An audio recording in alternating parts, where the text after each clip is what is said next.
Great. Welcome, everybody, to the Study Abroad Virtual Fair, Fall 2020. We are incredibly excited to introduce one of our new exchange partners, Kansai Gaidai University.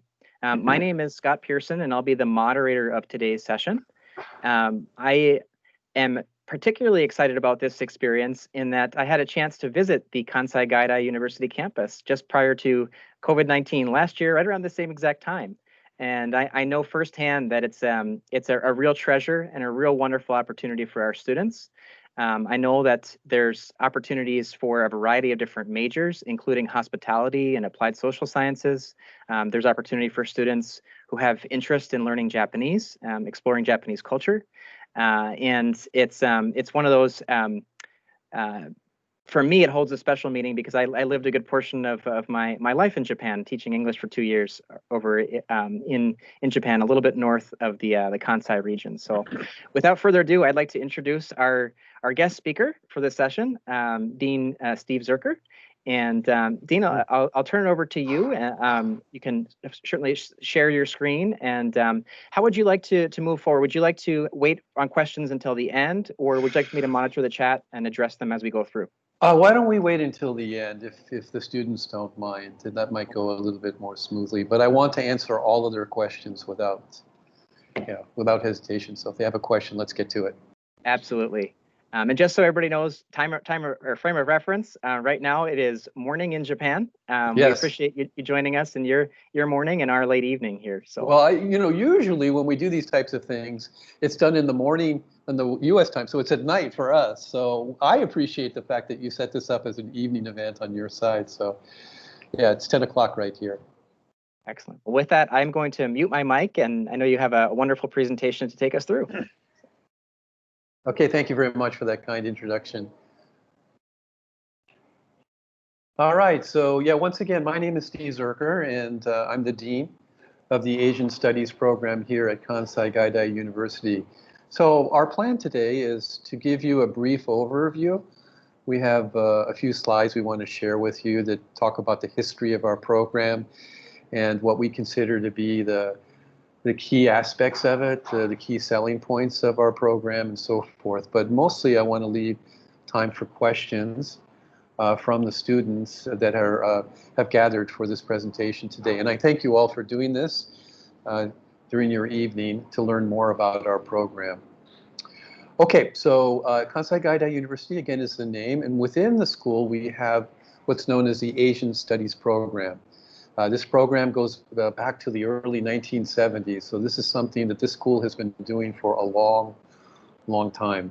So we have learned how to structure our programs, how to treat our students, how to host them in dorms and so forth. So it's something that we've become quite proficient at doing. In fact, we are considered to be the #1 university for foreign exchange experience in Japan, and you'll see why we've gained that status as I go through the rest of the presentation.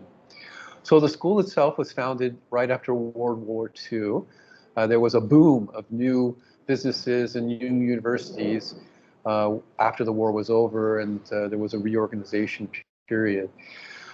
So the school is focused on foreign language instruction. Kansai Gaidai, the full name means foreign language instruction. So all of our students, the Japanese students, which now number approximately 12,000 students, are studying English or either learning about grammar and so forth, so from a linguistics perspective, or they're taking courses on general business topics, but that are taught in English. So business courses and history courses and so forth. Now the Asian Studies program, the program is specifically designed on campus to encourage collaboration with foreign students and help to host them, and also for us to send Japanese students abroad to those universities. That has been around, as I mentioned, from the early 1970s. And we have, over that period of time, created partner relationships with over 390 schools. The initial focus of the program was on the United States, but now we have partners in 55 different countries and different regions. I'm a management professor, a business professor, and we have very strong partnerships with European business schools. So if you are a business student at Stout, you will be in the classroom with students from all over the world, and some of them are coming from some of the top universities in the world, like Rotterdam University, which is a top 30 business school. Okay, so if we could go to the next slide, please. I'm not going to go into too much detail about this. My focus, I'm the Dean of the Asian Studies program, which is a part of the overall organization of Kansai Gaidai University. But you can see the other schools that have been developed. Now, this is specifically for the local or the Japanese students. So professional development, foreign studies, communication. There's a junior college as well that's affiliated with Kansai Gaidai. And then there's also a graduate school. Okay, let's go on and we can take a look at the campuses. So the Nakamiya campus, that's the main campus. That's where the Center of International Education is set up. That's the group that manages the Asian Studies program. That is about a little under 20 years old now, I believe. It's a beautiful campus. You can see the main quad there. The building that you see, this is on the left-hand side picture, is one of the auditoriums on campus. So this has a gymnasium and other facilities as well, a library. But then on the right-hand side, we have a campus that opened just about 2 years ago, the Gotonyama campus. It's about half a kilometer, let's see, a third of a mile, I guess, from where the Nakamiya campus is. And this has been created for an environment specifically to mix Japanese students and international students together in one integrated complex. So this is quite remarkable, what we've done here. It reminds me, I'm from California originally, it reminds me somewhat of a kind of Stanford, the open, low-level buildings. It creates a very conducive environment for students to mix and to gather. There's a Starbucks on campus there, and there's a cafeteria. But the most important thing about this new campus is that the dormitory, which has over 600 rooms, is set up to allow foreign students and Japanese students to live together. Each of them have their own individual room, but your neighbor could be a Japanese person. So that has been a great success, a big hit for us as we opened that a couple of years ago. The foreign students always want to spend more time with the local Japanese students and vice versa, and this campus has been set up to encourage that. So brand new, just a couple of years old. That's the Gotonyama campus. Okay, next slide, please. Excuse me.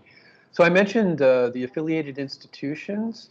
The majority of our students, around 60% on a semester by semester basis, are still coming from North America, primarily the United States, although we have Canadian students and Mexican students and Latin American students as well. But we do now have associations with universities throughout the world, in Hong Kong, Australia, Nigeria, Colombia. There's always Colombian students. That's a business school there, and they're in my classes. So I usually have 4 to 6 Colombian students as well. So what's interesting for you, if you choose to come to Kansai Gaidai, is that you will have 2 cultural engagements. Number one, you'll be in an audience where we average about 300 to 350 students per semester.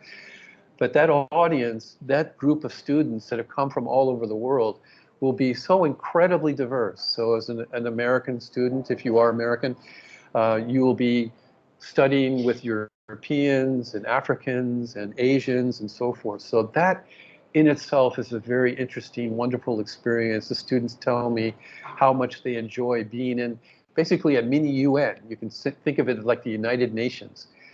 That's one thing that you experience through the students that are all coming to Kansai Gaidai for the semester 1-year study. But then on top of that, of course, we have 12,000 Japanese students that are on campus as well that all want to meet and talk with you. So you have this additional kind of cultural engagement. So you're learning about people from all over the world, and then also you're learning about Japanese students, Japanese culture by meeting and making friends with those students as well. So it's like you get a double double cultural challenge or double cultural educational experience by coming to Kansai Gaidai. All right, so next slide, please. So we average around 300 to 350 in terms of foreign students that are coming on campus. We're #1 in terms of the number. If you take a look at the number of American students, we're about 5 or 6% of all American students that come into Japan as a whole come to Kansai Gaidai on a yearly basis. And then we also send a number of our students outbound as well. So 1,900 students approximately. These are Japanese students.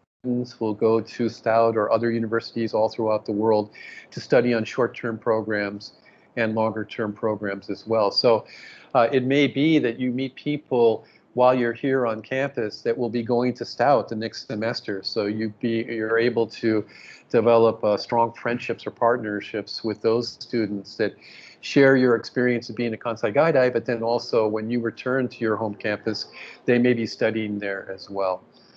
So this is something that, in my opinion, I'm the dean of this program. This is the most important thing, or the most famous thing that Kansai Gaidai has done, is to establish this inbound-outbound exchange program. It really enriches the experience for all of the students, and has made us quite famous because we've been doing this, as I mentioned, for so long, and we're so successful at it. Okay, so next we're going to talk a little bit more specifically about Kansai Gaidai. Maybe I've already begun to sell you on Kansai Gaidai just in the way that I described this. But let's go ahead and take a look at the next slide. I think most students, many of our partner schools, they have multiple partnerships in Japan, and there are many fine universities in the Tokyo area or in Kyushu, for example, or even up in Hokkaido, which is the northern island. But many students enjoy coming to our campus because we're located in what's called Kansai. We're very close to the second largest city in Japan called Osaka. And Osaka has very interesting, unique culture, has a very strong focus on food, very friendly people. Osaka people believe that they're much more friendly than Tokyo people. And then for those of you that are studying Japanese culture or Japanese history, we're next to the cultural center of Japan, which is Kyoto. Just a remarkable place, an amazing place. Scott can tell you about Kyoto and how beautiful and how lovely it is. And then we're also located where I live, close to Kobe, which is another major city, and also Nara, which was the first capital of Japan. So within a couple hours, you can travel to a variety of different interesting cultural sites if that's your primary interest in Japan. Even the Hidakata area itself has historic places to visit as well. So our location is just wonderful. It's easy to get to Kyoto, to Osaka, to Kobe, and our students on the weekends, they explore the area and they really, really enjoy it. Okay, next is the academic calendar. We decided, I say we, this is way before I got involved with the Asian Studies program, but the dean who helped to organize this at the very beginning recognized that it would be very important for this program, the Asian Studies program, to follow the US academic calendar. So one thing you may not know is that the Japanese academic calendar is different from the United States academic calendar. For example, in the fall, we start the Asian Studies program at the end of August, which fits with most of the programs in the United States. And then we finish right before Christmas, of course, because that's the major holiday for us in the United States. But the Japanese calendar actually starts later in September. This semester it actually started just this week, actually, so about almost a month later. There's a special reason for that because of COVID. But it will not end until late January. So you see that there's a little bit of a problem for the Japanese calendar for the fall because you end up staying over the Christmas holidays. So the Asian Studies program fits within the normal fall schedule for the US side. And then the spring semester, the problem is even more pronounced because we start in late January, again, fitting with the United States academic calendar, but the Japanese calendar doesn't start until April when the cherry blossoms come out. So there's a 3-month gap between when the Western schedule starts and the Japanese schedule starts. So in order to accommodate the foreign students, we've set up this program from the very beginning on a U.S. academic calendar. So you don't have to worry about there being overlap between our schedule and your home university schedule. If you want to study in the summer after the spring semester, you can do that. And you want to be home for Christmas, you can do that, because we set the Western calendar up as the default standard for us.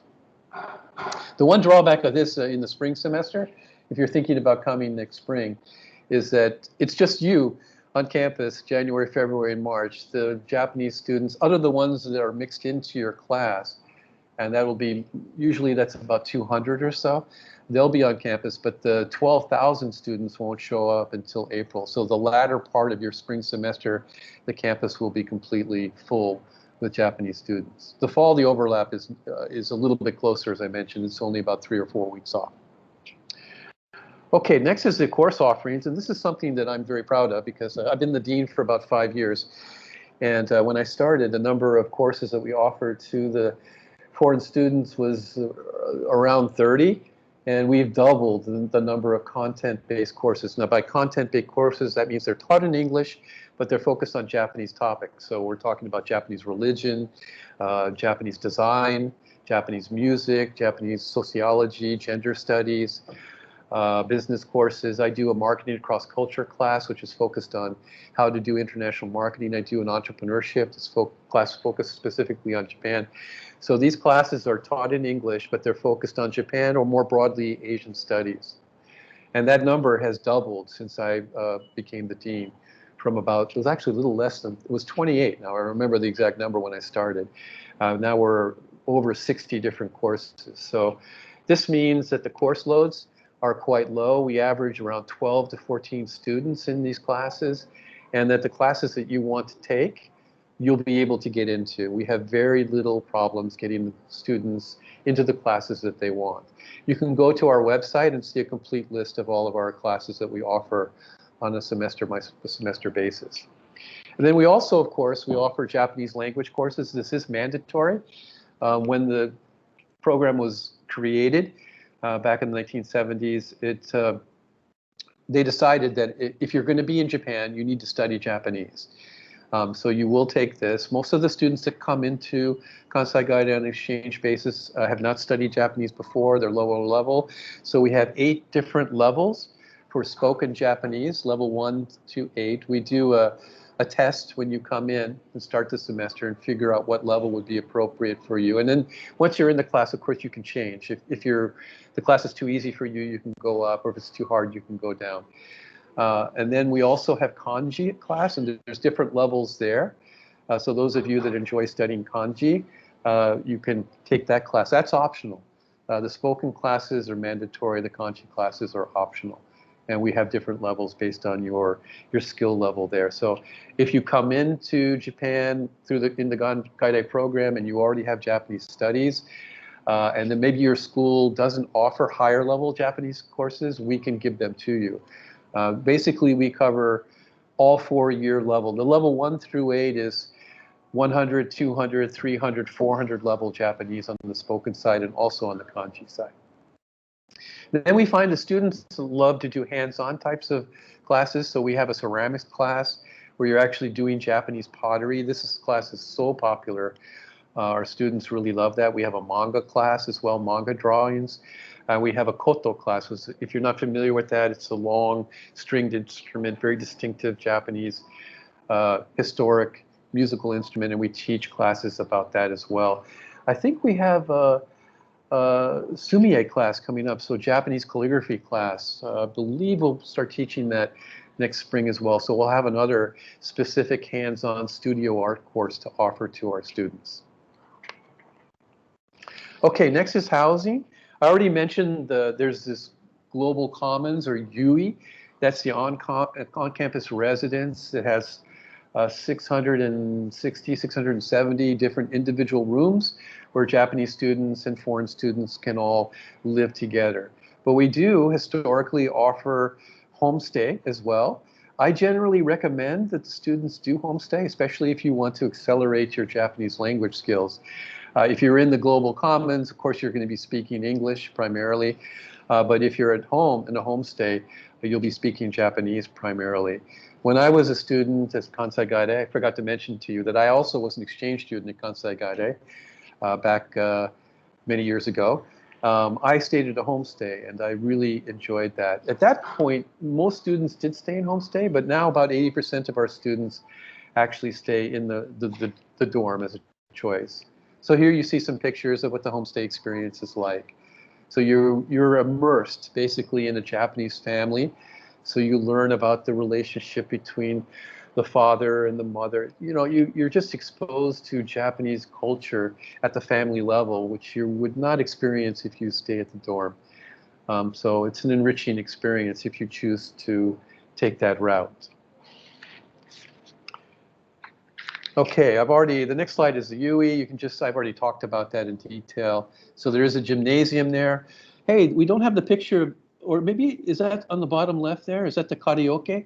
There's actually a couple karaoke rooms, Japanese singing rooms in the UE. So you can go with your friends and sing together. Maybe that's the picture there in the middle at the top.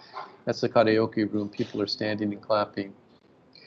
Okay, so a great experience for our students. Again, you're mixed in with people from all over the world, and you're able to live. You have your own individual room, so you can have privacy, and you're able to kind of withdraw and do your studies. But if you want to mix with people, it's very easy to do if you're living within the dorm. Okay, the last thing in terms of things we offer, this is applicable for our students that will be studying in the spring. So we started an internship program over 5 years ago now. This was an inspiration from the chairwoman. She had visited several universities in the United States and saw how important internship programs are for the education at the undergraduate level. I'm sure Stout has a very robust internship program as well. The fact is, in Japan, internships are not really considered to be all that important within the educational experience. If there are internships, they're relatively short. So we decided to put together a robust 1 month minimum long internship program specifically focused on foreign students. This is for foreign students. And because of our connections, the fact that Kansai Gaidai is so highly regarded in our area from an academic perspective and also from a business perspective, we were able to create collaborations with some of the very best businesses in Japan, like the biggest banks, Sumitomo Bank, or Komatsu, which is one of the largest equipment manufacturers. They're a competitor to Caterpillar. Nippon is United Parcel Service company. You can see some of the other examples. AIG. The AIG connection is that their president was a Kansai Gaidai graduate. So once I discovered that, I worked with him and we set up internships for our students to work at their Tokyo office and also their Osaka office.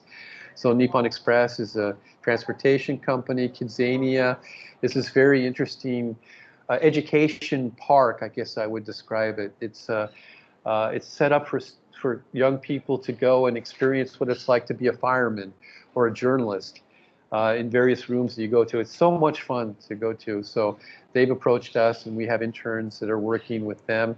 Kubota is a very famous manufacturing company. There's probably 20 or 25 different well-known Japanese companies that we've worked with over the years to place our students in the internships. And to my knowledge, we're the only university in Japan that is offering this type of program. So it's quite unique what we're doing here, and very, very popular. Usually we have 70 to 80 students apply for the program. It is competitive in some respects, so we end up usually with 50 to 55 students in the internship program. Again, usually 1 month to 2 months in duration.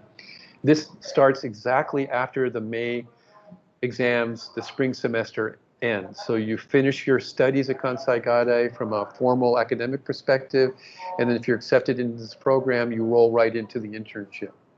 When I opened up this program, the very first year, students were coming to my office. They were banging on the door and saying, "Hey, look, You know, I'm not a business student. I'm in Japan because I'm studying how to teach Japanese. I'm interested in education. Can you set up internship programs for us as well? And fortunately, on the Japanese side, we had good connections with the local schools because Japanese students also want to become teachers as well. So the very first year, we opened up internship partnerships with the local elementary, middle school, and high schools.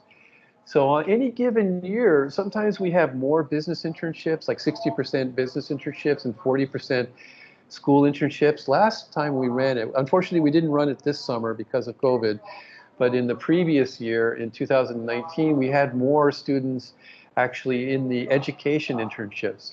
That is exactly 1 month long. And again, it starts right after you're finished with your finals. So you stay in the dorm, you're able to stay on campus, live in the same room.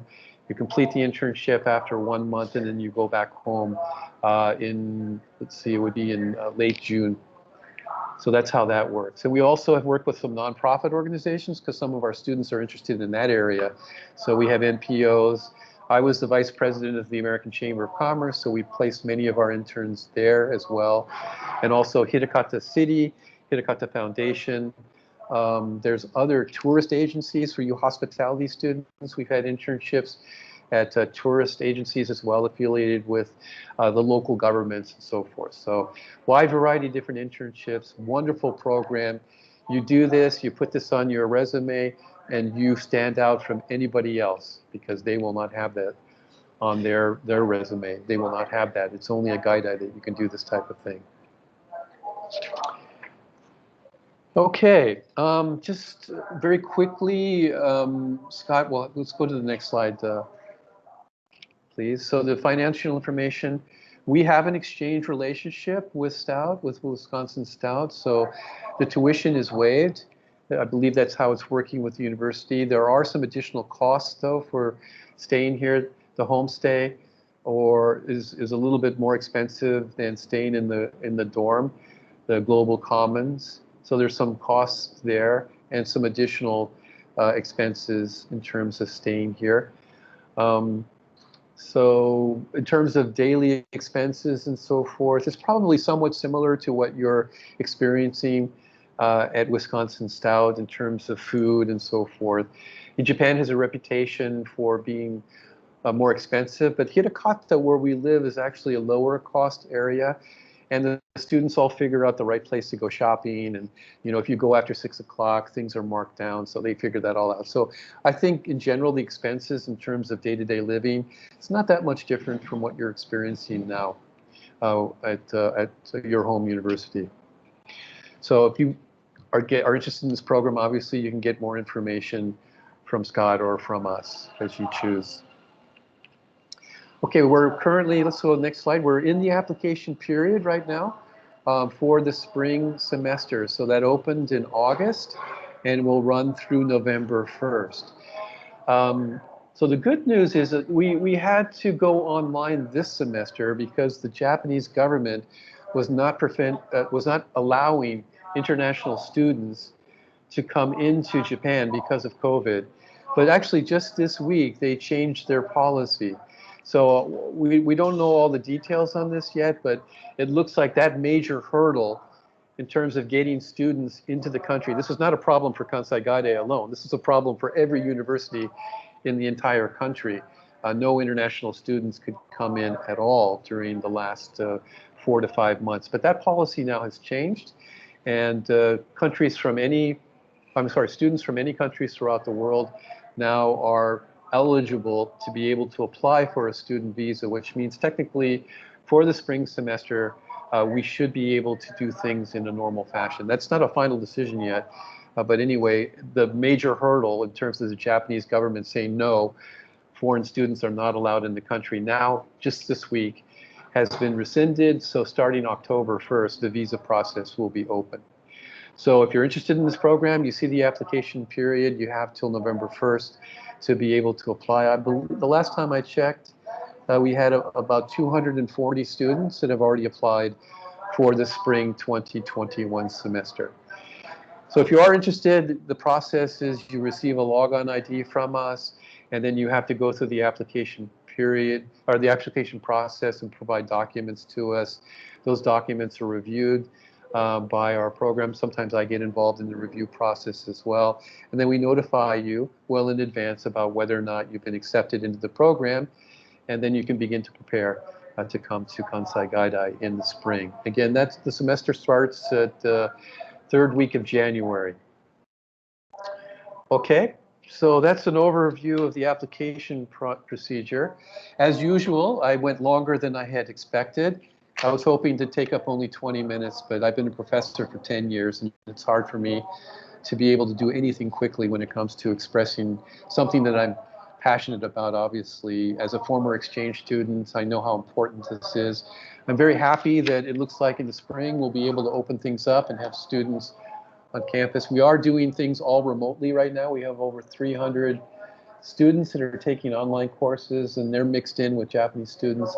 That seems to be proceeding quite well. I've talked to a few professors, and that overall, I mean, the students seem to be enjoying that experience, but there's no replacement for actually being here in Japan. That is where you get the full immersement experience. You meet Japanese people, you make friends with students from all over the world.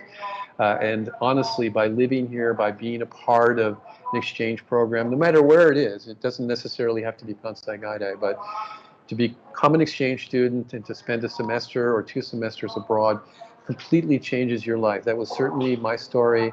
And if you talk to anybody who has gone through an exchange program, whether it be in Europe or in Japan or other parts of Asia, they will tell you that it profoundly changed their lives. So highly recommend that you take advantage of this opportunity and that you seriously consider Kansai Gaidai as your choice.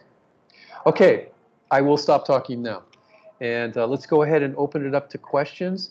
I think we don't have that many students. Scott, how many do we have right now? Is it still 7 or 8?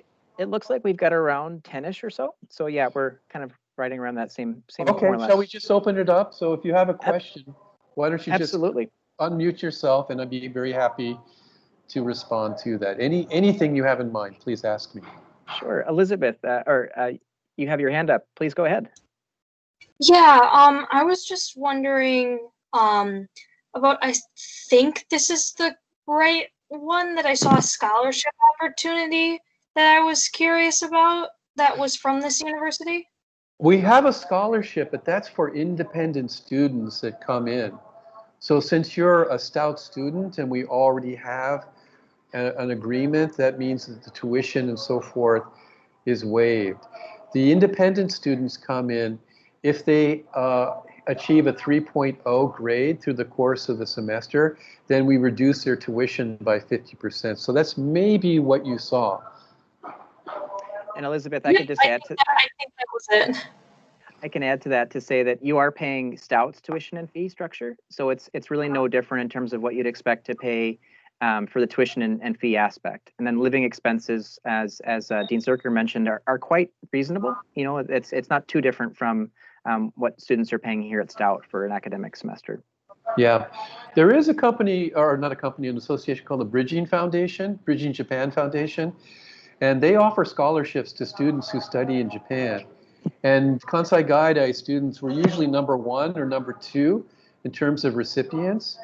So I would recommend that you check that out. Just Google Bridging Japan and find out what their application process is. And perhaps you can get an independent scholarship to offset your living expenses and other expenses when you're here in Japan. It's usually around 10 or 11 students that receive a scholarship from that source. There are other scholarship opportunities as well, but that's one that I know quite well because I know the people who run it. Perfect. Party. Thank you so much. Thank you so much. Yeah. Other questions? Anybody else? We have another hand raised. Let me take a quick peek here at the chat. Hold on one moment to see my view for everybody. Hunter, please go ahead. Okay, so I was wondering how on and off campus movements are affected by COVID. Like, are we going to be able to explore around like the city in Japan, or are we going to be restricted to on-campus activities only? Well, I don't know Right now, the main campus, the local Japanese students, the 12,000, are also completely online. So right now, this semester, the campus is closed. So I really don't have a reference. I can tell you that in the spring, the way the spring semester worked out for us, since we were on the Western schedule, we actually began face-to-face instruction. And then about 1 month in, we had to move to 100% online because the Japanese Prime Minister said no more face-to-face class instruction. So those students, we highly recommended that they follow the safety protocols, the things that you're probably doing now, wearing a mask, trying to avoid larger crowds, but they had the freedom to come and go as they chose. So actually many students, because there were no tourists in the country, and it was kind of wide open, they traveled quite a bit within the country. They went to Kyoto, they went to Hokkaido, some actually traveled internationally too. I know that because during the Zoom sessions, my students would tell me, yeah, I'm in Hong Kong now. This is before everything shut down completely.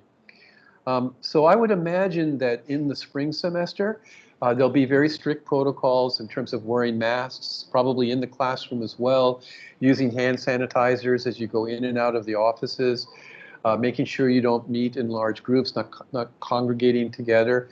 Those protocols will be in place, but I do not see that you would be restricted in terms of your movement, that you will be able to go to Kyoto or travel within the country as you choose. That would be my guess as to how things will proceed in the spring. Okay, thank you. You're welcome.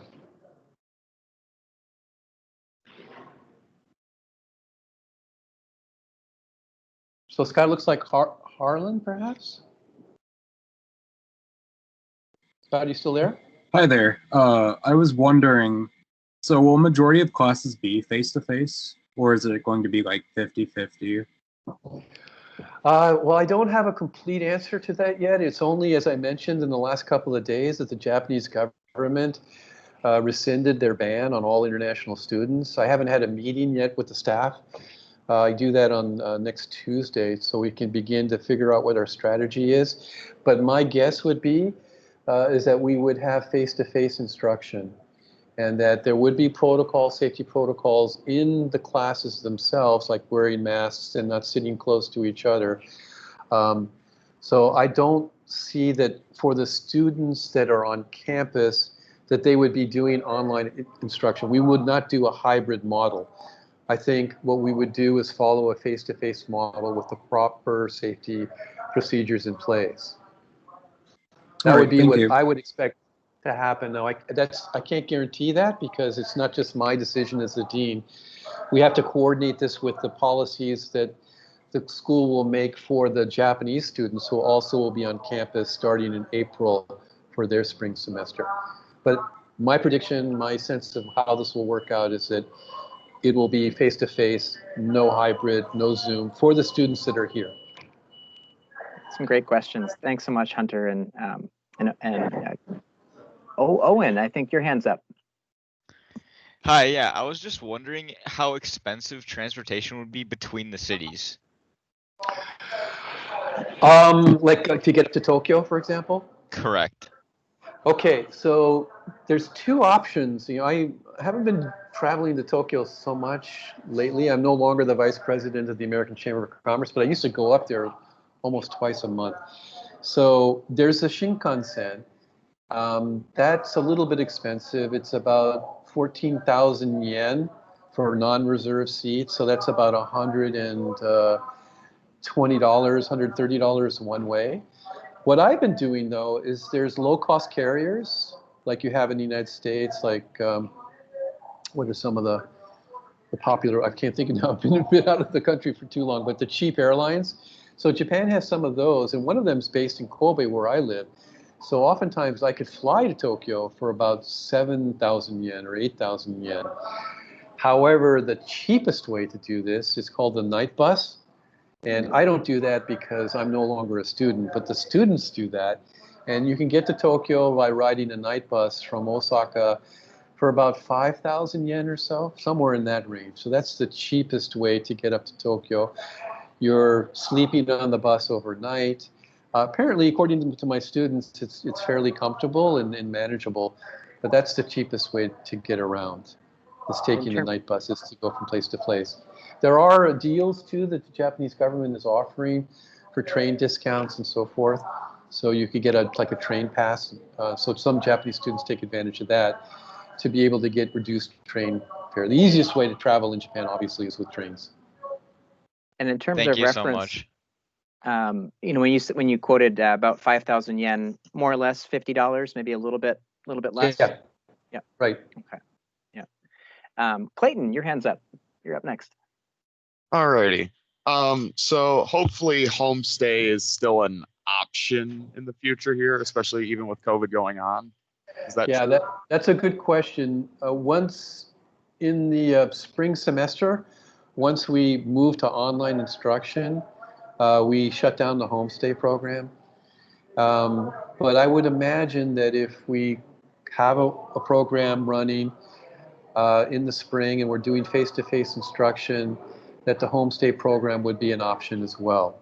Now, again, I can't guarantee that, but since the Japanese government is now saying it's safe with certain procedures, actually, even though they're opening up the visa process, the foreign students, when they come into Japan, will still have to go through a 2-week quarantine. So that's something that we're going to have to figure out how to accomplish. But once you go through that, then I think life would be more or less the same as it would be pre-COVID, with the exception of wearing masks and sanitizers and certain safety protocols. So we're going to have to talk with our homestay family community and make sure that they're open to that. But I know when we shut the program down in the spring, many of the homestay families were quite disappointed that we were being maybe a little bit overly cautious. So I would imagine many of the families would say, okay, as long as the students have gone through the quarantine process and we can be reasonably confident that we're not at risk for a COVID infection, they'll be open to hosting the students again. All right. One more quick question, if that's okay. Yes, of course. So you guys put an asterisk next to homestay on there, and then it said waived for students from institutions. Would that include me then in that case, or no? Okay. I'm probably going to need some help from the CIE staff on that one. What does that mean? That might be if there's a reciprocal agreement where on-campus housing is included or it's paid for at the home institution. That's right. There. And we don't have that agreement, Scott? No, it's not in place for us. Okay, so yeah, that's probably correct. Some schools, everything is waived, so tuition and the dorm fees and so forth. And other schools, it's just tuition based. So I think that's what that asterisk means. So in the case of Stout students, your tuition would be the same as what you're paying currently. You wouldn't have to pay Kansai Gaidai any additional fee. But for the homestay, you would have to pay the fees that are indicated here. So is the CIE staff, is that correct from your perspective as well? Wada-san or anybody else who's there? Yes, Sensei, that's right. Okay, very good. Right. Great. The other thing to consider or to make note of is the homestay does include those 2 meals per day. So that's another reason why the expense is a little bit more per se when you compare it to the Global Commons, the UE experience. That's right? correct. Yeah, you have to prepare your own meals when you're in the dorm. But there are kitchens and so forth that you can cook in.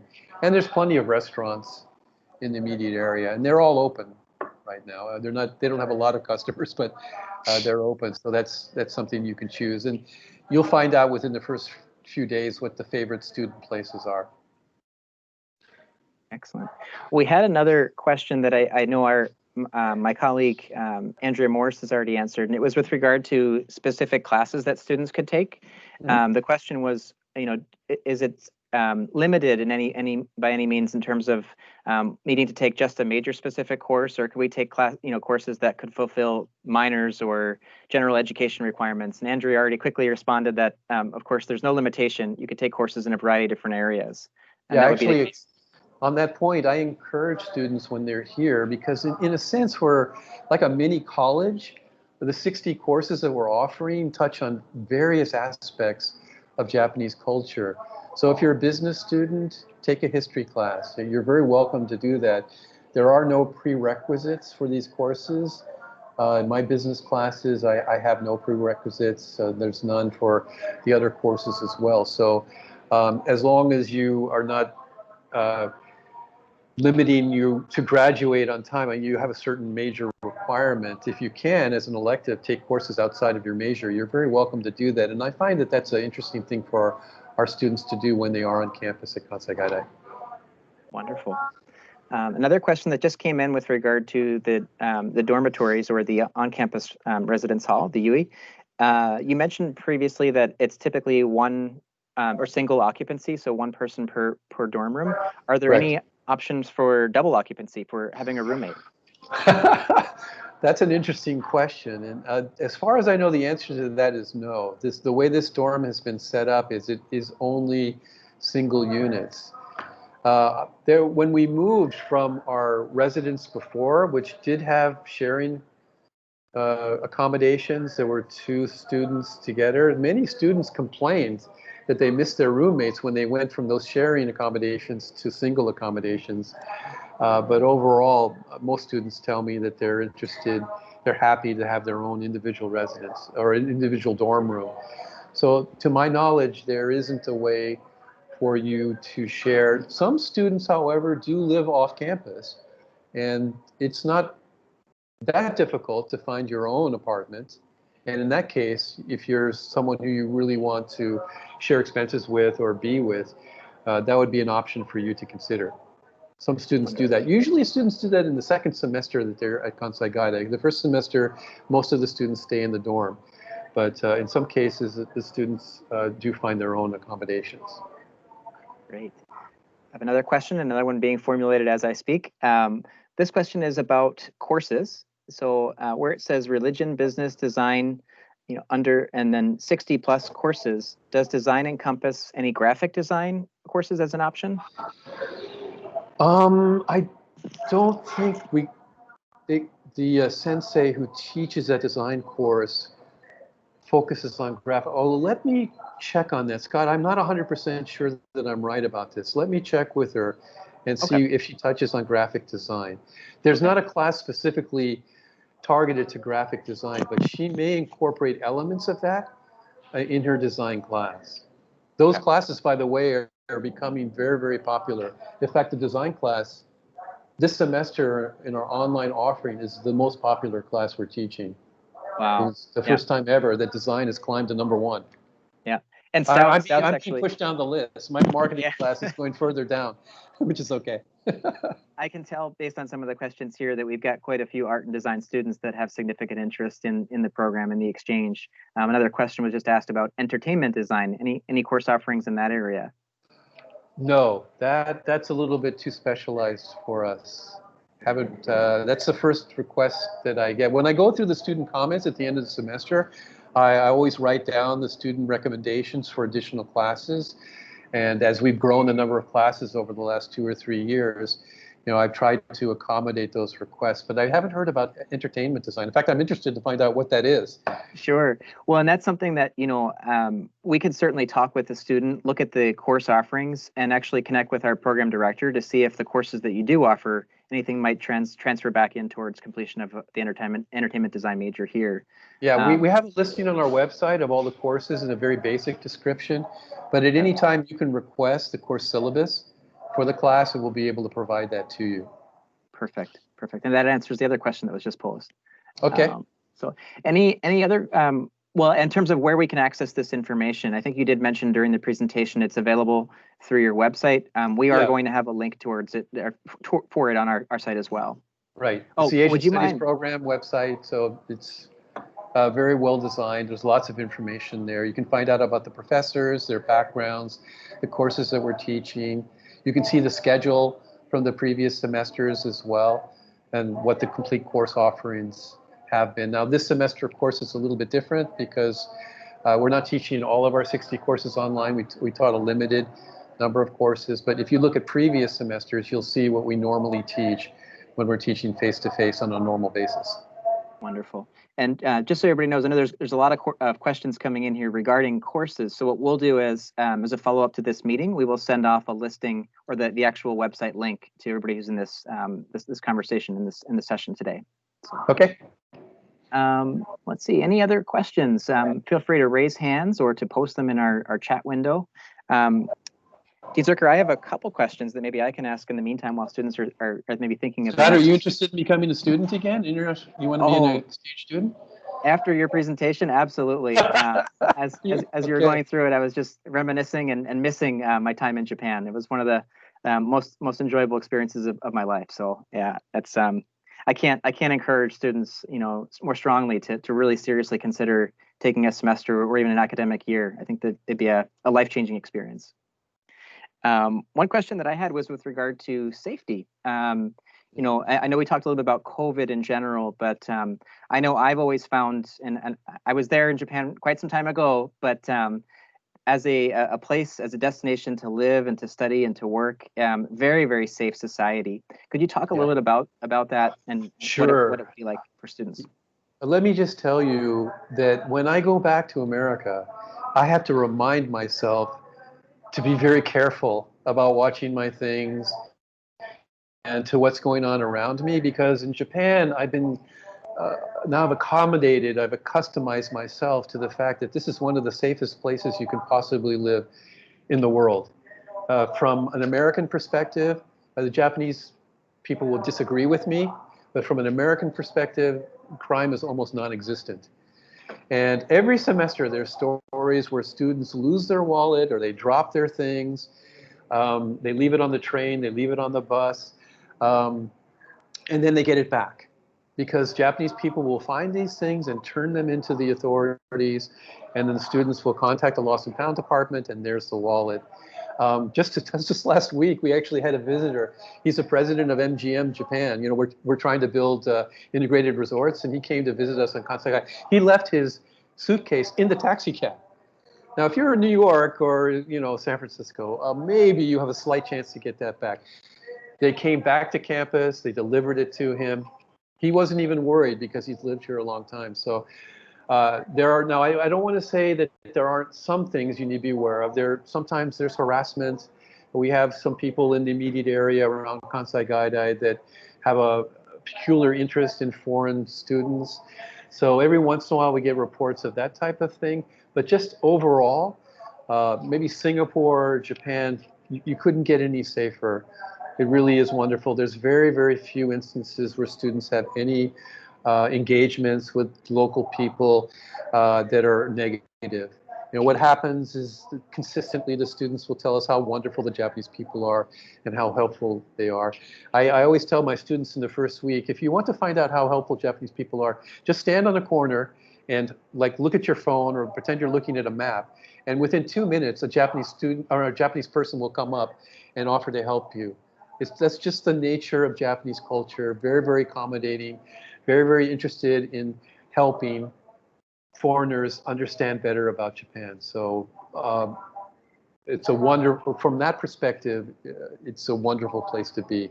And really, it's not an issue that you need to consider as a negative at all. It's a great positive for the country. Excellent. Thank you so much. I did get another question as we were speaking here about clubs and activities. Yes. I know that during COVID, of course, it might be a little bit different, but in general, can you talk to some of the clubs and opportunities for students to engage? You're talking about the local Japanese groups that are organized on campus. Yeah, this is a big part of Japanese university life.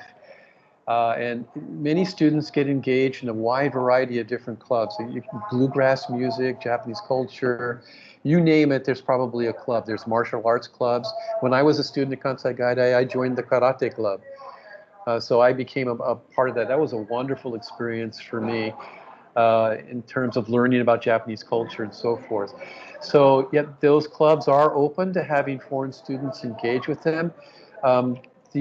The one negative when it comes to the spring semester, if that's when these students are thinking about coming, is that they don't start, at least from a full-time basis, until April. So the clubs, Wada-san, are the clubs running now? or are they shut down because we're purely online this semester? Does anybody know? The CIE staff? Zaka Sensei, Yes.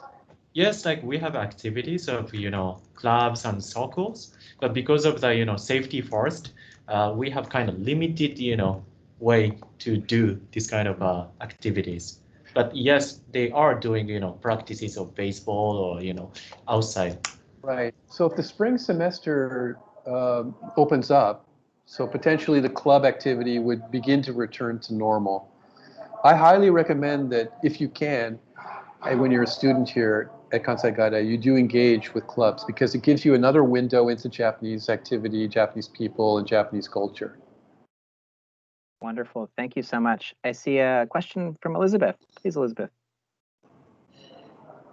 I was just wondering if we were there in Japan and there was some sort of medical emergency, would the insurance that we get with the program help with the cost of that, or is it not so expensive that we can pay it out of pocket or something like that? Yeah. So that is a very good question. And I can't remember the exact details. I'm going to need help. Is the CA staff people, do you have an answer for this? How we're handling insurance? Sometimes the students get supplementary insurance because the Japanese government oftentimes requires that. Is anybody there who's at the CIE have an answer for this? International students are eligible for joining the national health insurance with about 1,800 yen per month. And then it's about $10 a month. And when they go to the hospital, see the doctor, they have to pay up to the 30% of the fee that they were charged. So which is what Japanese people pay. That's what we all pay. So that's the co-payment. You can consider that to be the co-payment. But what if there's a medical emergency, Naoko? Like, for example, the student has to go back to the United States. Does the local national insurance cover that, or would that be supplementary? No, that has to be covered by their international student insurance that they bring from their home. And Scott, what is the policy of Stout for your students that go abroad? You probably have addressed this as well. We do, yeah. So actually, all of our students who study away or study abroad are required to have an insurance that's through the University of Wisconsin system, and it's known as CISI. It's one of the premier travel insurance companies out there. And I know that they do include coverage via or during a pandemic. So if there was a situation where you had to be evacuated, certain expenses would be covered through the insurance that are health related in that regard. Also, I should say that being someone who actually appreciated the Japanese medical system, the national health insurance, I know that the rates are actually quite a bit lower than what you'd see in terms of your costs here in the United States. There's fixed prices. So it's you know what to expect, and it's also a very small percentage of copay that you would pay for anything that comes up in country. So a really good medical system, something that we all should look to see if we can implement here. Yeah, that's very true. The costs for medical expenses in Japan are much less in the United States. So my son had to go through physical therapy because he had a problem with his leg. He plays baseball, and I think for every doctor visit we were paying $5. It's just ridiculous how cheap it was. I couldn't believe it. Thank you. Yeah, we're coming up on the hour here. I don't know, Scott, if you have another session scheduled. I don't want to overlap into that time. Or are we okay? I'm happy to take okay. If you're okay, and if the students that are still on the call have additional questions, we can certainly still take them. And just to let everybody know, this session has been or is being recorded, so we'll have it available if students have to to go and would like to catch up later on some of these topics. Thank you so much. Any additional questions? Joseph, I think, is writing something. One moment. Okay. Yeah, I'll be sending you a link for it. Actually, through the same Canvas site, it'll be posted, and you'll have access to the the recording there. Let's see. I have one other kind of question that maybe I could pose to you, Dean Zerker, and that's with regard to support. I think for a lot of our students, leaving the United States is a pretty significant endeavor. It might be a first experience doing so. Can you talk a little bit about the support structure that you have in place, at Kansai Gaidai in terms of, an orientation and a welcoming yeah. As I mentioned, we've been doing this for decades. So we have this down pretty smoothly, and we take very good care of our students from when they first arrive and they come on campus. They're given tours by Japanese students to get them familiar with the location. Then we have a full orientation program. We provide plenty of opportunities for the students to mix together during the first week or so. We have generally trips to Kyoto that they can go together with. So we try and create an atmosphere for them to be able to interact and learn about how the classes are going to work. The professors, we all, many of us are international exchange students previously, so when we have the students in the classroom, we're very careful about explaining things and making sure that they understand what the requirements are and so forth. So the feedback I get from the students semester after semester is that they're well taken care of by the CIE, by the Asian Studies Program staff, and that the way we set things up and the way we inform them and educate them is a very positive for them to get up and going. The one complaint they get, and I've talked with the CIE staff about this, is sometimes Japanese paperwork, bureaucracy is a little bit thick, so the forms you have to fill out, for example, where to park your bike and so forth. Some of the students complain about that. But anyway, that's a very important learning about Japanese culture, that it's a very kind of, paperwork tends to be a little bit more excessive than perhaps what they're used to as Americans. But other than that, the students are quite pleased with how we set up the orientation and make them feel welcome, and all of the programs that we run in those first couple of weeks to make sure that the transition is smooth. And then, of course, if there are problems, we have a counselor. And we started that a couple of years ago. As you know, American universities have counseling services. So for students that particularly are experiencing culture shock or other types of issues or any other kind of medical issues, we have people in place that can help with them. Wonderful. Wonderful. So we have some additional questions that just came in. Wow, lots of questions. This is incredible. Well, am I setting the record here for questions from students? This is amazing. It's a great sign. I know there's a lot of significant interest in the program. Oh, so, wonderful. For students that do have additional questions in terms of how to get in touch, I know that they could, of course, get in touch with our office, with our study abroad advisors. They also could get in touch directly with the International Education Office at Kansai Gaidai, too. Right. And if maybe, what we can do, again, is I can follow up with the exact contact information. But if someone from your team would like to put an email address out there, for a direct contact in the message in the chat room too, that'd be wonderful. What email do we use for any communication from prospective students? Are you on mute? Go ahead and go off mute, and let us know what the email address is that students can contact the Asian Studies program. Hello? I think he's writing it there. Yeah. He is. Oh, he's putting it into chat. Okay, great. Yep, it's there in chat. Wonderful. Okay, very good.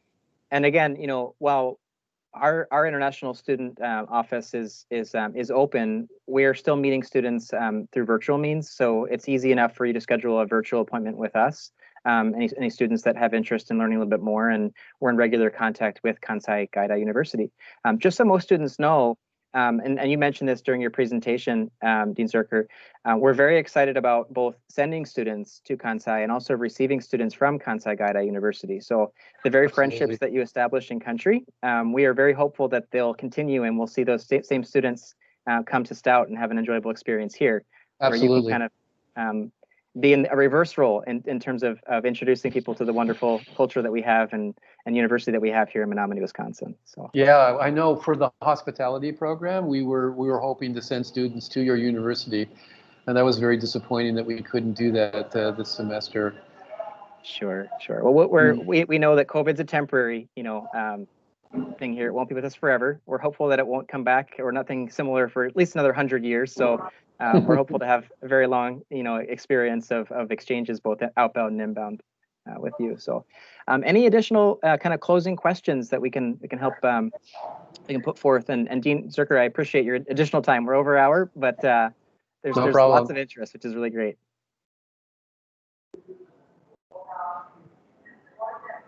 Not seeing any right now. Okay. Well, So- thank you, students, so much for your interest and your questions. Thank you, Scott, for organizing this. And Dean Bray, I don't know if you're still with us or not, if you've hung on, but thank you for participating as well. And I'll be in touch with you about what we talked about previously. So the one action item for me, Scott, is to contact Professor Kim Lee, who teaches our design course, and find out how much she focuses on graphic design. Okay. So once I get that answer from her, maybe get her most recent course syllabus, I'll send that to you. So whichever student asks that question, we can share that with him or her. Excellent. Yeah, I think there are quite a few art and design students that have interest. I know Japan's always a top destination, so.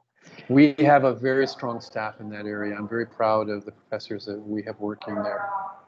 Great. Well, on behalf of anything else that we need to do, Scott? Any other follow-up that you noted that I need to do? Or okay. I think we're just kind of waiting on COVID to allow us to begin the exchanges. So, okay. Yeah, we'll be in touch with our partner schools probably in the next few weeks about what our policy specifically will be for the spring.